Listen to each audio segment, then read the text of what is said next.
Hey you guys, so in one of my recent videos, I showed you guys some of my top stock picks during this time where the stock market has taken a downturn. And so I wanted to show you guys some of my top stock picks from last year in 2020 when the market also took a turn down. And then I'm going to show you guys how those picks are doing now a whole year later, especially given that the market is down. And then at the end of this video, I am going to tell you which of those picks from last year I would still invest in this year. So if you want to catch more videos like this one about managing your own personal finances, please do subscribe below, hit the like button. It really does help me out with the YouTube algorithm so much. I appreciate it so much. And feel free to leave some love in the comment section. I read every single comment and do my best to reply to each and every one of them. So let's jump into it. So today we're going to be looking at my Robinhood portfolio. I don't use Robinhood anymore, but back in 2020 at the time where I was making these stock picks during the downturn that happened in the spring of 2020, I was using Robinhood at the time. So we're going to go ahead and look at my Robinhood portfolio. And that is actually a bit of a smaller portfolio, but I think it's still a great case study to look at. And I'm going to pick some of the top performers from there, but show you the general portfolio as a whole as well. If you look here, this is my general portfolio. We're going to look at the last year, and you'll see that in the last year, my entire portfolio is up 51%, just over 51%, right? So that's really freaking good, and I'm really excited and happy about it.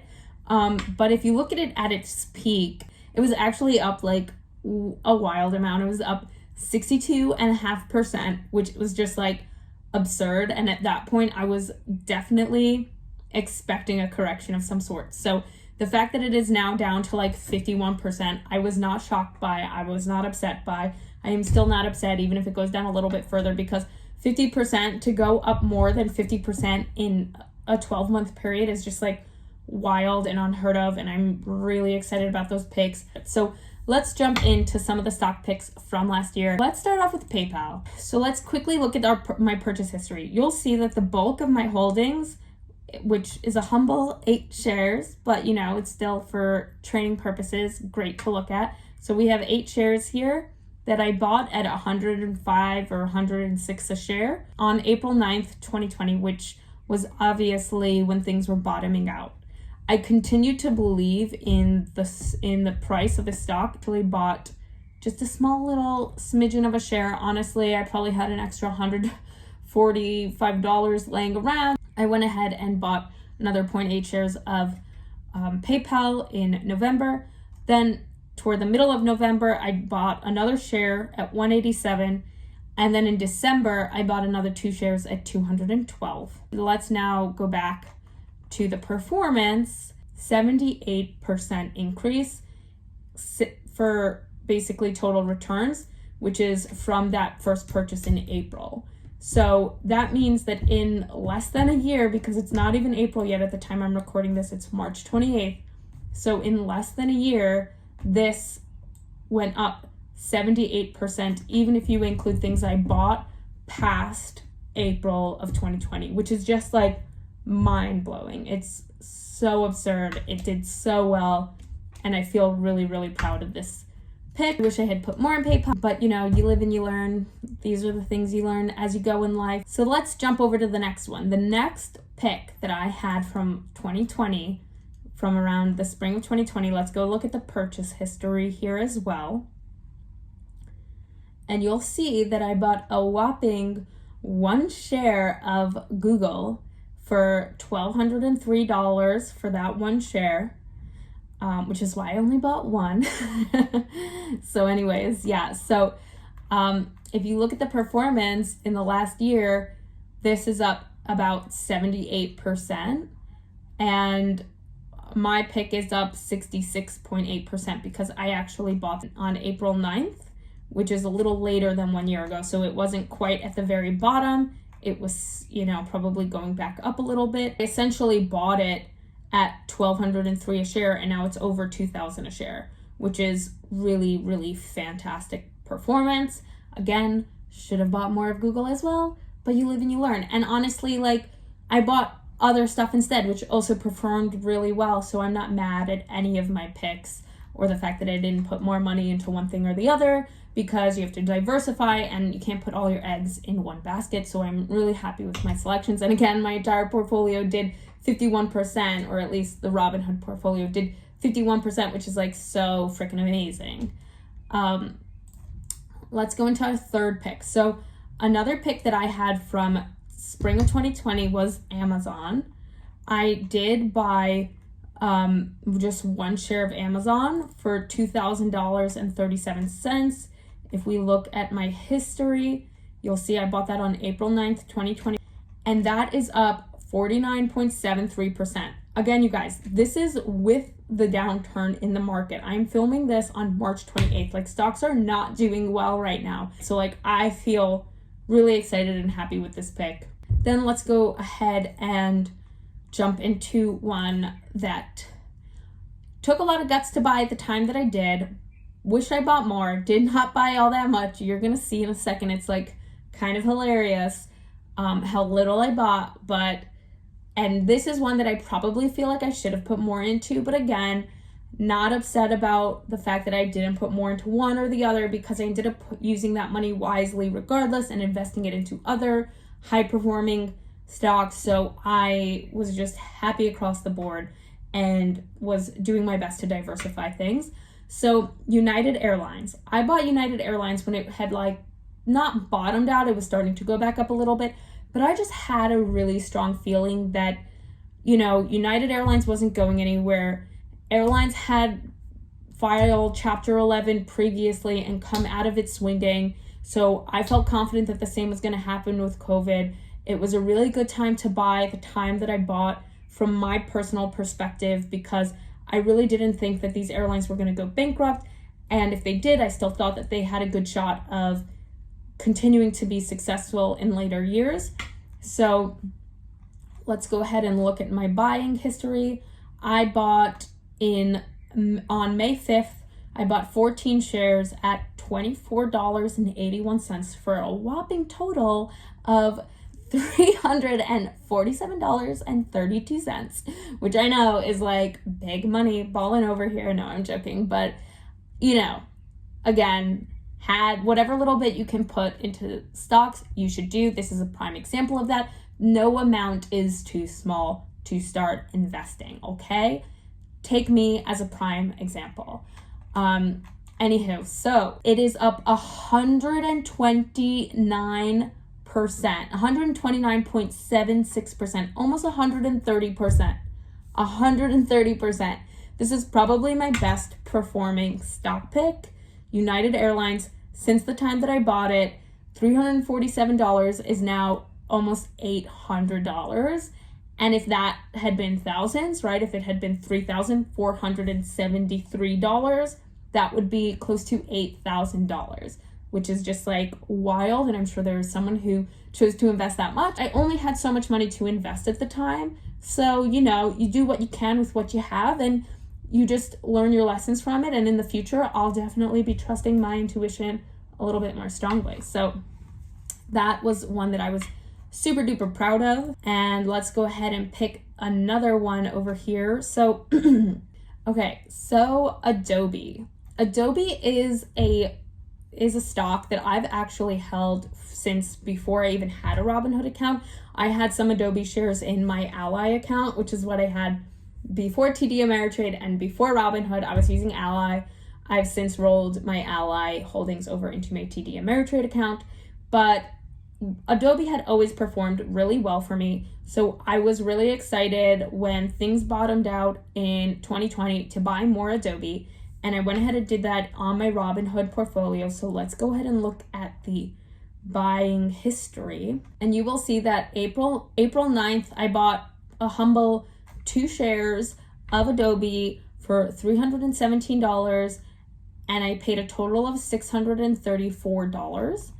And in the past, just under a year, it has gone up nearly 48%. It's 47.98%. That is now $938, so almost $1,000. So I put in just over $600, and now we're sitting at $938, which is really exciting stuff. And I'm also really happy with how this performed. And let's see here, another one that actually was one of my picks in the recent video I told you guys about at the beginning of this was Microsoft. The time everything bottomed out, I went ahead and bought on April 9th 10 shares of Microsoft for $165 a share, so $1,650. And then again in December, I bought 3 more shares at $211. You can see here I've been paid dividends throughout. Microsoft has a decent dividend, so I would definitely consider it for that purpose as well. But in any case, dividend payouts not even included, just looking at its value increase over time, you will see that the portfolio is up 34.4%. So I have turned $2,283 into $3,068.39 for a 34.4% increase, which is also phenomenal. I was so excited about it. I love Microsoft. I've always been a fan of Microsoft stock. And the cool thing about Microsoft is that it's not incredibly volatile. So when it turns down, it's traditionally not going to turn down a whole heck of a lot compared to like the Teslas or the Neos or things like that. So it's a little bit more of a secure pick in that sense, at least traditionally speaking. So I was really excited to buy this. Exxon, similar to United, I bought when it was kind of bottoming out. I think I bought it a little later than April. Let's go ahead and look at my buying history here. I bought Exxon on August 6th, so it wasn't in the spring, it was at the end of the summer. I only bought 10 shares at $43.48 a share for $434.78. I've been paid out a lot on dividends relative to the buy-in price that I got, right?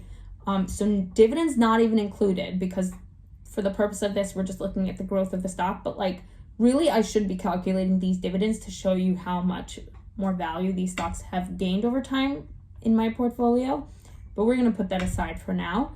And so dividends aside, my Exxon holdings have increased by 32.37%, and I've turned $434.78 into $575, which is actually kind of like over $600 when you add up all the dividends. So this pick has also done really, really well, similar to United. I jumped into this at, I thought, like a pretty good time. I could have jumped in even a little earlier, but I was a little on the fence over it. This industry as a whole had taken a really big hit. And with the like huge push to renewable energy and EV and all of that, I was a little less confident in this coming back as strongly as like airlines would be coming back. So I thought about it a little bit longer, which is why I didn't buy until August 6th. But ultimately, I decided that I, believed in it, and that paid off. So I was really excited about that pick as well. Now we're going to look at GM. GM, I do not have a heck of a lot of. I bought this as part of the whole EV boom craze because GM was starting to go electric. If we look at my buying history, I only bought 1.8 shares in October for a total of $63.88. So that's $35.46 a share. Then I bought another 0.2 shares just to complete that on November 3rd, probably just after I got my paycheck, because sometimes I don't like looking at partial shares. It's just like a weird like OCD. Anyways, for a whopping $7.06. And then in December, I bought another 8 shares for $42.57 a share for a total of $340.55 a share. And then that has now increased by 37.31%, which is fantastic. So I've turned $411.50 into $565, which is pretty good gains right there, percentage-wise. And again, this was kind of like United. I felt like it was a really good pick, but it wasn't something I was going to put like a whole lot of money into at the time, because I had my more stable picks I believed in, like the Microsofts and the PayPals and the Amazons and the Googles, right? Like at the time, that was just how I was feeling. But I wanted to go ahead and dip a toe in and put a little bit in and see if my instinct guided me correctly, which it did. And so that's really amazing.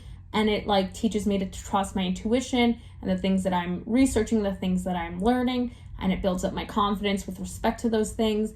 and it diversifies my portfolio. So it's all just really good things, and I'm really happy with this selection, even though I didn't put a whole lot into this pick. Those are my major picks that I bought into in 2020, and that's how they're performing. Some of these purchases were in December, so not even a year ago. To talk really quick about which of these stocks I would still buy today, or it's a Sunday, so tomorrow when the stock market opens, the ones I would pick, let's go through each of them real quick. So PayPal. I talked about PayPal in my video about my top stock picks for the market downturn for 2021, and I would buy PayPal still this year. And in fact, I have bought PayPal still this year. It is in my TD Ameritrade portfolio. So PayPal, I would definitely buy again. I believe in PayPal over the long term. I think that there is still so much more runway in electronic payments, and that there is so much room for growth for PayPal. And in the last year, PayPal bought Honey. I can foresee PayPal purchasing more entities and having more acquisitions that just continue to add value to PayPal and build out that company.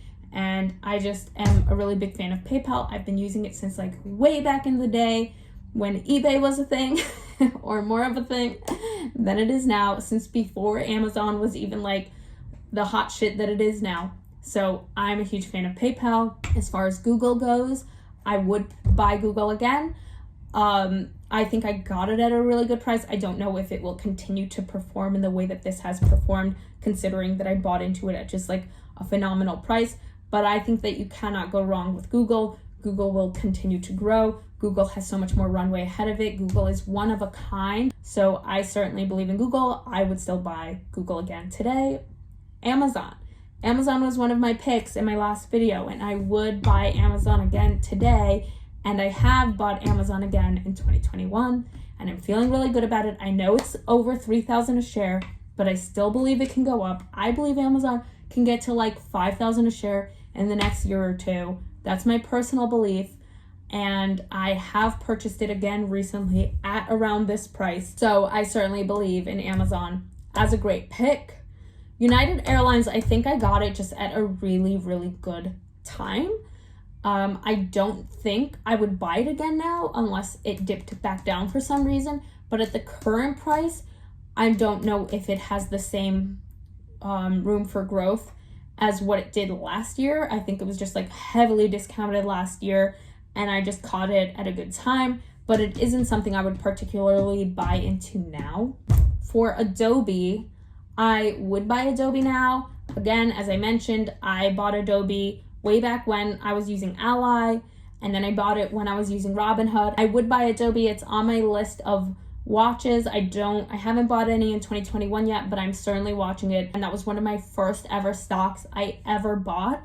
And it has always done really, really well for me. If I showed you guys how the Adobe stocks I've bought back in 2017 are performing, like, it's just, I think it's over 200% since I bought those. The ones that I bought on Ally that I rolled over into my TD Ameritrade account are up over like 200%, and I bought those in 2017. So Adobe is always something that has done right by me, and I feel really confident with it. I haven't bought any more in 2021, but I very much have it on my watch list of stock picks. Microsoft is one of the ones I told you guys about in my other video. I definitely believe in Microsoft. I've purchased it very recently when things took a turn down now in 2021. I'm continuing to keep an eye on it. I would certainly buy more Microsoft. I would probably continue to buy Microsoft for a long time to come, unless there was like something crazy wild that happened with Microsoft. But other than that, like, I totally believe in it. I think it's a very stable stock pick. It's a high performer, but not wild, crazy high, such that when things turn down, it's like a huge swing in the opposite direction, right? It's like pretty stable in that sense, at least historically speaking. So I definitely believe in Microsoft over the long haul. Exxon is one that I, like United, think I just had good timing with it because it took a huge hit in 2020, because 2020 was not a year for oil and gas. And because of that, all of those picks did fall. And so I was able to scoop it up at a super low price, and I was really excited about it, but I probably wouldn't buy it at its current price, except for the fact that it pays out a really good dividend. So if I was looking for something that pays a high dividend and lasts for a growth stock, and was switching my portfolio over from growth to value with a high dividend, I'd definitely keep Exxon on my list for those purposes. So I'm not discounting Exxon. It depends on your strategy, but based on my current strategy as it is now, I don't plan to buy any more Exxon anytime the relatively near future. But if that changes, I'll do my best to update you guys on that. GM, I am sort of on the fence about. Part of me is thinking about it in the way I think about Exxon and the way I think about United Airlines, but another part of me thinks that there can be so much more room for growth with GM, with everything being all this push we have toward electronic vehicles and the fact that GM is really embracing that concept. And I think that that's really exciting, but I also think there's a lot of competition in that space. So I'm very much on the fence, somewhere between my position on the Uniteds and the Exxons, and my position on like the Amazons and the Microsofts and the Googles, right? Like I definitely will keep an eye on it, but it's not at the very top of my list as far as stocks like I'm waiting to pounce on. Those are my top picks from 2020. Again, in the last year, I'm up 51.14% on my Robinhood portfolio, and I'm feeling really super excited about this. I don't use this account anymore, so this just continues to sit here and hopefully grow over time. So I can definitely do an update on how this portfolio is performing at some later point in time. If you guys are all interested in that, I can do an update on how my TD Ameritrade portfolio is performing. If you guys are interested in that at some point, I did just kind of start that one toward the December of 2020 or January of 2021 or something like that. So it's really only been sitting there a few months, and obviously the stock market is down right now. So a lot of the things I've purchased have been during this downturn. So there hasn't been a huge amount of growth there yet. So I'd like to wait close to a year before I showed you guys how that is doing long term. But at some later point, I'm definitely open to showing you guys how that is doing. I've also been thinking about some other stock picks to show you guys which haven't been mentioned in this video and weren't mentioned in my last video that I'm keeping my eye on. So if you guys are interested in seeing some of those newer picks, please let me know. I'm happy to share those with you as well. If you enjoyed this video, please do subscribe down below and join my family. Please leave a like. It helps with the YouTube algorithm so much. I cannot tell you how much I appreciate it. And if you have any requests for videos you'd like to see from me, please leave a comment down below. Thank you guys all so much for watching. Catch you in the next one. You guys, I'm gonna call myself out for a second. I lost a nail just before filming that and then didn't realize until I had filmed the entire thing, and I didn't want to film it all over again because it was like 40 minutes of filming. And so I was just like, you know what? We're just gonna go with it. So missing my pinky nail. Hopefully you guys still learned something and the video was valuable. And if you enjoy me humiliating myself on the World Wide Web, please do comment that you enjoyed it. Please subscribe for more amazing financial management content and for hilarious bloopers like this one.